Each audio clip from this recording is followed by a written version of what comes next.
até nesse momento, é muito difícil tentar descobrir essa compactificação. Então, porque as previsões dependem da forma da compactificação, é muito difícil nesse momento fazer previsões, por exemplo, sobre o espectro. No entanto, no futuro, talvez vamos ter mais dados. Então, os dados vindos de cosmologia estão sendo mais e mais precisos. E, de fato, as experiências agora que dão informação sobre energias altas vêm dos aceleradores, por exemplo, colisões de partículas fundamentais.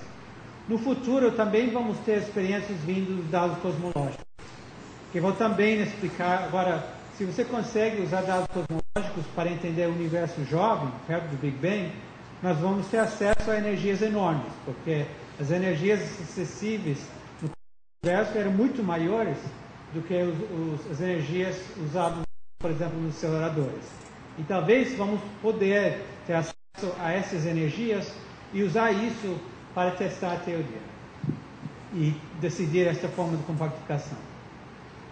Então, esta é uma possibilidade que talvez nos próximos 5, 10 anos nós vamos saber se esses dados vindo da cosmologia vão ser úteis para testar a teoria.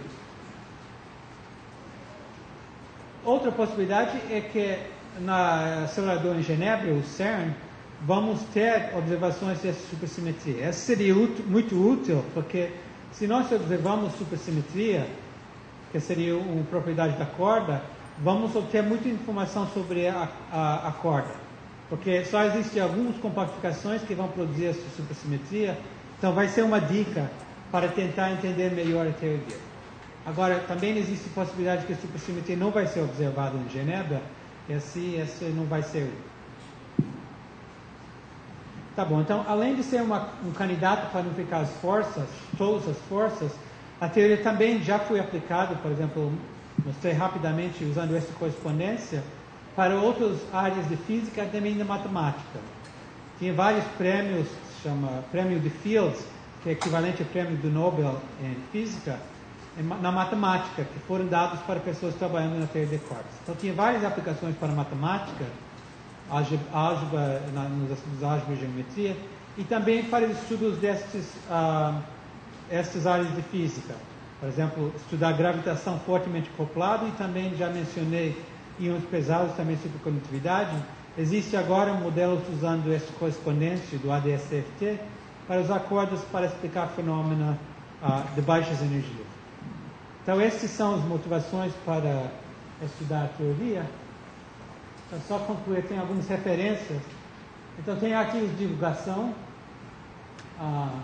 Tem alguns capítulos que eu escrevi para revistas de divulgação. Também tem esse livro de divulgação que já citei. E depois do segundo ano de pós-graduação, depois de fazer as disciplinas de realidade geral, teoria quântica de campos, existe um arquivo onde diariamente pessoas colocam publicações, ou mais precisamente preprints, que vão virar publicações, e tem também livros para alunos. Então, todos os meus alunos estudam esses livros, são para aprender os conceitos necessários. Tá bom, então eu vou concluir aqui para mais perguntas.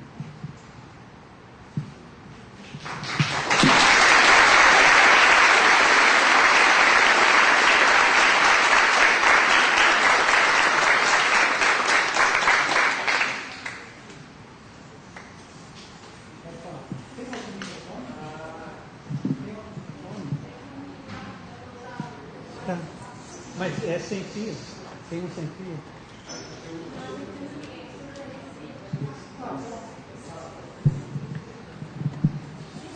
Quem tiver pergunta, por favor, vem aqui.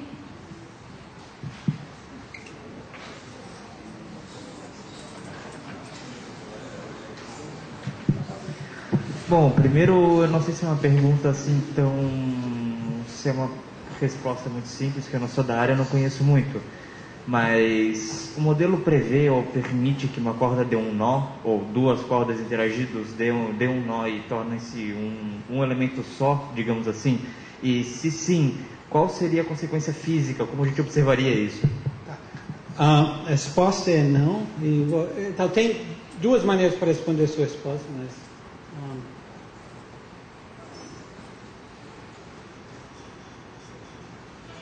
Então, primeiro, esses objetos são unidimensionais, mas eles vivem no espaço que tem 9 dimensões espaciais. Agora, você pode formar nós somente em algumas dimensões. Então, em 3 dimensões espaciais, você pode ter cordas que você não pode separar. Mas se você coloca a teoria em mais dimensões, não vai ter esses nós. Mas outra maneira para responder a sua pergunta, você pode estar cordas em 3 dimensões. Nesse aspecto, então não seria este corda que estou descrevendo agora, mas chama corda topológica, que foi estudado por pessoas como Edward Witten e também, estou esquecendo o matemático, e foi realmente dado, tem classificações de nós na matemática, e a maneira para classificar os nós foi desenvolvida usando essa teoria de cordas topológicas. Então, ganhou um prêmio Field por esse trabalho. Então foi aplicado para a teoria de nós, mas se sua pergunta é sobre essa teoria que estou descrevendo aqui não tem nós. Então não existe um obstáculo para separar duas cordas. Opa, tudo bem. A teoria das cordas, ela prevê ou explica os efeitos que a gente observa causados pela matéria escura? Ela prevê a matéria escura ou... Como ela explicaria isso? Qual é a relação com isso? Tá, então, matéria escura é duas palavras dadas para matéria desconhecida. Então, escuro só quer dizer que ele não produz luz, ou não transmite luz. Quer dizer, usando a primeira transparência, que não tem carga elétrica. Então, escura também quer dizer que nós não sabemos o que é. Na teoria de cordas também tem um monte de partículas que não sabemos o que é. Então, uma possibilidade para matéria escura é que é feito de uma partícula chamada axion. Que eu falo o nome, mas para você o axion é só mais uma partícula. Na teoria de cordas, uma das vibrações da corda é um axion. Então, nesse sentido, as pessoas usam a teoria de cordas para motivar esses modelos onde o axion é a matéria escura. Mas, para falar honestamente, é só uma desculpa. Então, no sentido que existe uma coisa desconhecida, essa teoria também tem um monte de partículas desconhecidas. Então, eu não falaria que a existência de matéria escura é evidência para cordas. Eu só falaria que existe a possibilidade que a partícula desconhecida na matéria escura é presente na teoria de cordas. Então, eu não sei se isso respondeu a sua pergunta. Só complementando o que ele falou, quer dizer, um outro problema que a gente sabe que tem atualmente na física é o problema, além da matéria escura, a energia escura, que é uma coisa diferente.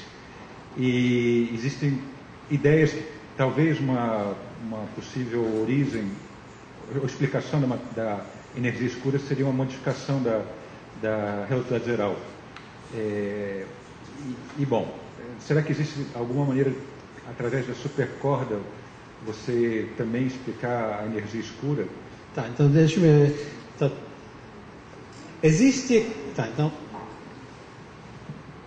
quando você usa a teoria de cordas, você supõe que a mecânica quântica está certa e que a realidade restrita está certa e que a realidade geral é a teoria de baixas energias. Então, esta teoria prevê que, se essa teoria estiver certa, que em baixas energias, a teoria de gravitação é a realidade geral. Não é a realidade geral modificada. Ou, nem me chama realidade geral, desculpa. Gravitação modificada, ou Newton modificado, não sei qual é. Então, existem pessoas tentando falar que a realidade geral está errada, em baixas energias, por causa da existência da energia escura, que eles estudam modificações da realidade geral. Então, este é incompatível com a teoria de cordas. Então, se a realidade geral está errada em baixas energias, a teoria de cordas é errada. Também, só para completar, se a mecânica quântica está errada, se alguém faz experiência e descobre que a mecânica quântica está errada, automaticamente a teoria de cordas está descartada. Então tem pessoas na literatura dos leigos, você ouve falar que existem teorias que é impossível falsificar. Então eu já acabei de dar duas razões, duas maneiras muito fáceis para falsificar a teoria de cordas. Você descobre ou que a mecânica quântica está errada ou que a realidade geral está errada. Então, mas existem outras maneiras para resolver o problema da energia escura, que seria colocar uma constante cosmológica. Então existe a possibilidade de usar constante cosmológica junto com a teoria de cordas. Então, eu não sei se este foi mais ou menos o que você estava perguntando. Oi, professor. Naquele diagrama do espaço-tempo com a corda.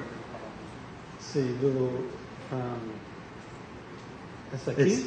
Isso. Eu queria saber se alguma dessas ondulações do espaço-tempo, elas provocam alguma interferência na vibração e na ressonância da supercorda ou vice-versa. Se a ressonância da supercorda provoca alguma dessas ondulações ou interfere em alguma coisa. Tá, então a presença da corda vai flutuar o espaço-tempo. Igual, eu não sei quanto você sabe sobre a relatividade geral, mas quando você tem um planeta, ele, de algum jeito, ele modifica a estrutura do espaço-tempo, porque vai ter a curvatura do espaço-tempo associada à massa do planeta, a massa da estrela. A corda também vai afetar a estrutura do espaço-tempo por causa da massa dele. Mas eu acho que a sua pergunta era outra. A sua pergunta é se vai afetar essas flutuações do espaço-tempo. A ideia é um pouco diferente. Então, esquece a corda aqui. Então, agora vamos, só para repetir mais uma vez. Essa é uma coisa copiada num livro para leigos. Então, tentar explicar esta ideia aqui é impossível, porque esta é só uma imagem na cabeça, não é baseada em fórmulas. Mas eu vou tentar falar em palavras que eu acho que está certo, que talvez não é bem desenhado aqui. Se você tivesse uma teoria de gravitação quântica sem cordas, você teria esse espaço-tempo nesse tamanho. Então seria impossível para você definir, por exemplo, distâncias entre objetos. Na teoria de cordas, a teoria é diferente. Na teoria de cordas, não existe mais este fundo, não existe mais estes pontos aqui. Porque todo o espaço-tempo é só feito desses cordas. Então, não existe nem a possibilidade de definir, ou tentar definir a distância entre esses dois pontos, porque tudo que você usa para medir as distâncias usa essas cordas. Então a teoria não deixa você nem fazer essa pergunta. Então eu não sei se isso está ajudando ou não, mas tá. Esse termo supergravidade que é usado em relatividade geral, ele seria mais para como se diz, para um universo de 9 dimensões, esse termo usado, supergravidade? Não. Então, essas teorias... Então, eu falei rapidamente demais sobre supersimetria, mas a supersimetria implica que você tem uma simetria relacionando bósons e férmions. Supõe que você só tem gravitação. Então, gravitação sem matéria, você só tem partícula chamada graviton. Agora, supergravidade seria a versão supersimétrica de gravitação, onde você tem o graviton e um fermion, que chama gravitino, e você constrói uma teoria que inclui somente o graviton e o gravitino.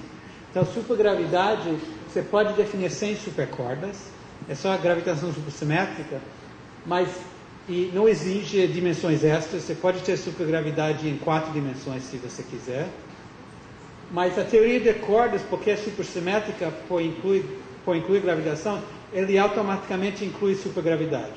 Então, supercordas implica supergravidade em mais dimensões, em 10 dimensões, mas você pode ter supergravidade sem cordas. Por exemplo, você pode ter supergravidade em 4 dimensões se você quiser. Não sei se... Professor, eu queria saber se para duas cordas ou mais assim interagirem, elas precisam estar na mesma frequência? Tá. Então a resposta é não.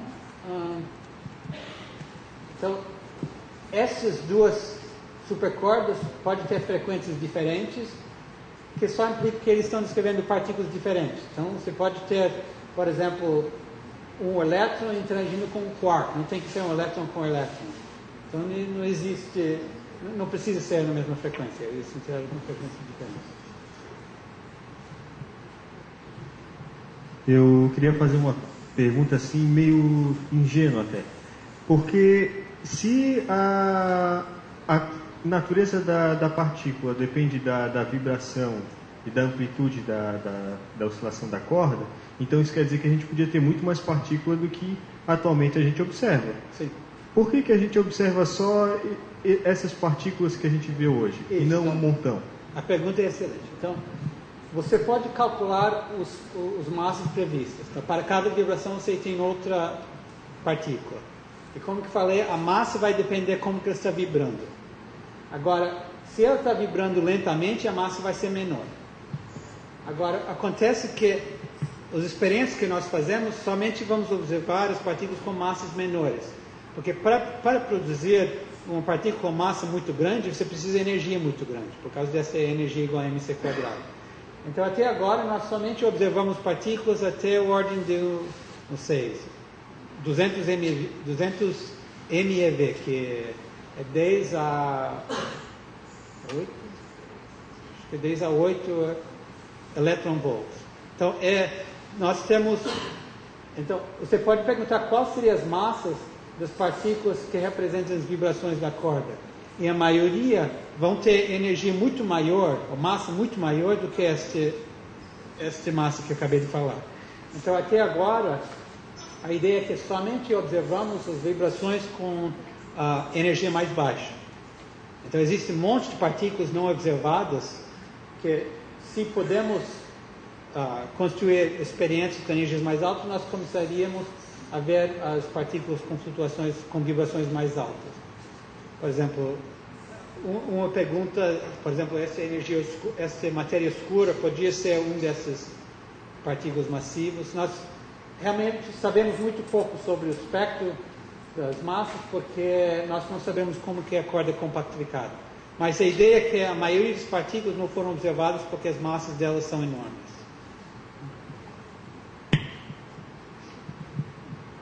Eu queria saber se, a princípio, seriam supostas essas 9 dimensões nas quais as supercordas iriam vibrar. Desculpa, eu perdi parte. Seriam supostas essas outras 6, no caso, as 9 dimensões espaciais, nas quais a supercorda poderia vibrar. Sim. Seria cada dimensão dessa correspondente a alguma característica? Por exemplo, uma certa vibração na primeira dimensão dela caracterizaria carga, a segunda dimensão, uma certa vibração teria outra característica, e seriam talvez 9 características que a gente poderia classificar? Sim, exatamente. Então, este é exatamente como que foi primeiro, não previsto, mas estudado 80 anos atrás. Então, a ideia é exatamente isso. Você tem vibrações, as vibrações nas direções não observadas descrevem outras propriedades. E, de fato, uma propriedade discutida 80 anos atrás é que uma quinta dimensão podia ser a carga elétrica. Então, objetos vibrando na quinta dimensão seria objetos com carga elétrica. Então, é exatamente isso. Então. Professor, a corda é um objeto com massa? Sim. Sim. Em princípio. Como que uma corda pode representar um fóton, por exemplo? Tá. Eu vi que essa pergunta estava vindo. Tá, então, a massa da corda depende de como que ela está vibrando. Então, existem vibrações... deixa-me tentar responder do outro jeito. Você tem uma densidade de massa para a corda, mas também tem contribuições quânticas para a massa. E as contribuições quânticas, surpreendentemente, podem ser negativas. Então, você descobre que as correções, embora classicamente a massa é positiva, quando você introduz as correções quânticas, você descobre que pode cancelar isso e produzir uma partícula massa zero. Então, não somente o fóton, mas também o graviton tem massa zero. Então, ele vem de efeitos quânticos, esta propriedade negativa. E de fato você tem que tomar cuidado, porque com esta contribuição negativa você pode ter massas com partículas com massa quadrada negativa, que se chama tachyons.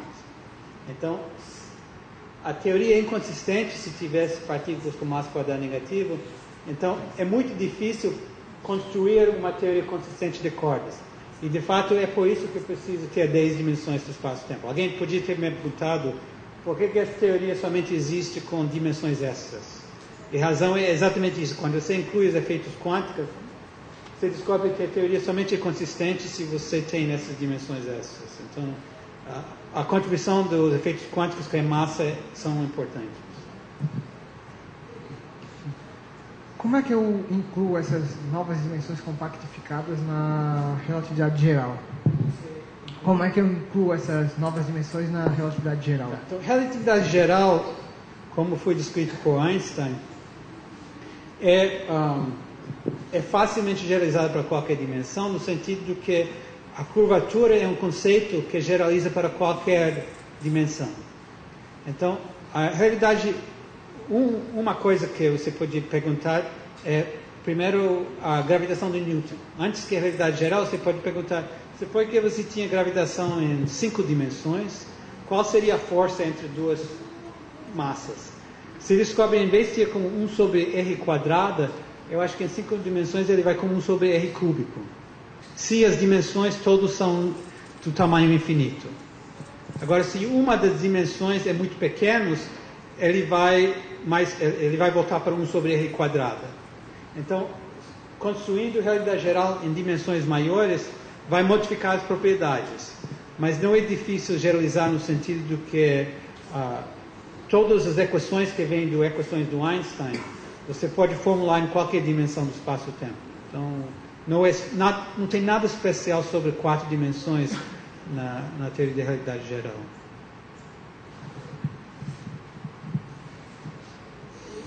Mais perguntas?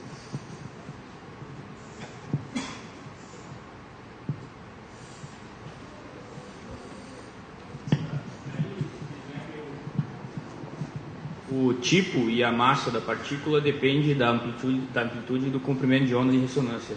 Para o caso de um graviton, qual seria o comprimento de onda? Porque seria uma partícula tão diferente das outras, né? Tanto que as teorias não fecham. Então, eu posso falar um pouco. O graviton seria a corda fechada, então tem cordas abertas e fechadas.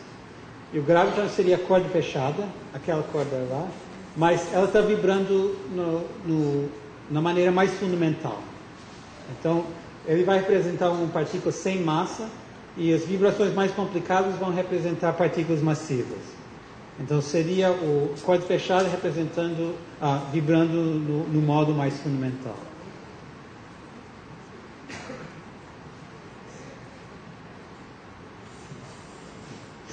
Mais alguma pergunta?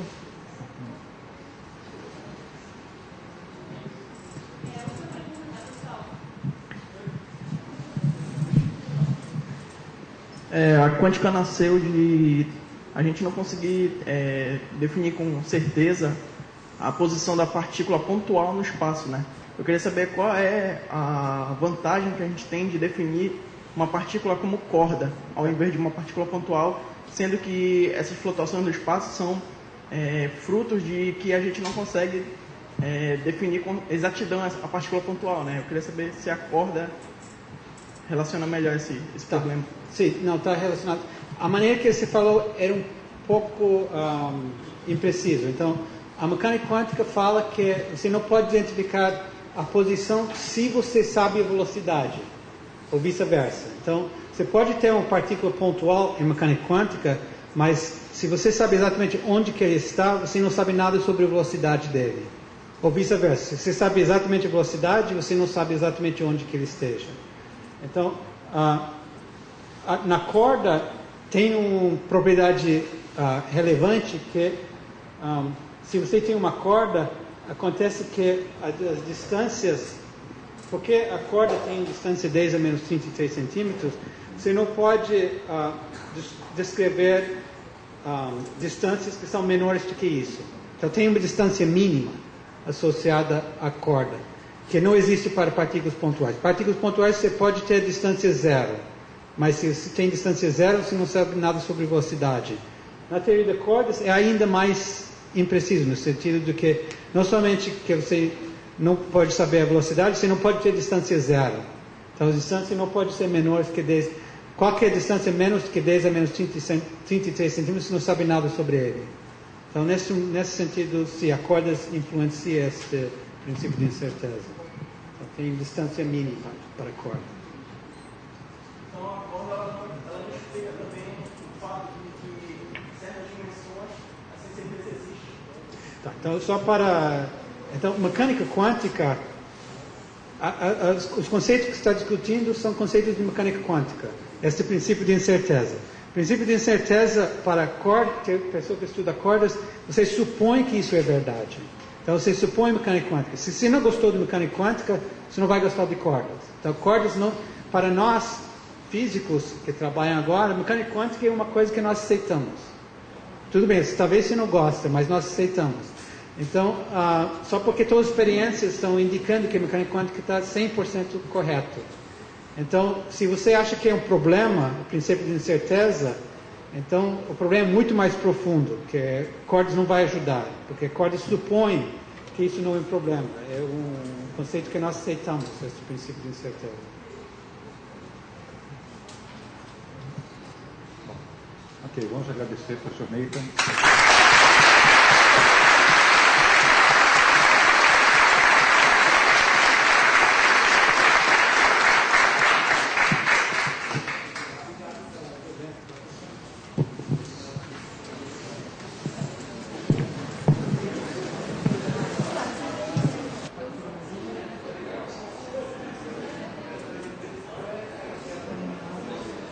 Boa tarde, vamos dar continuidade à sessão da tarde de palestras desse último dia da Semana Acadêmica de Física.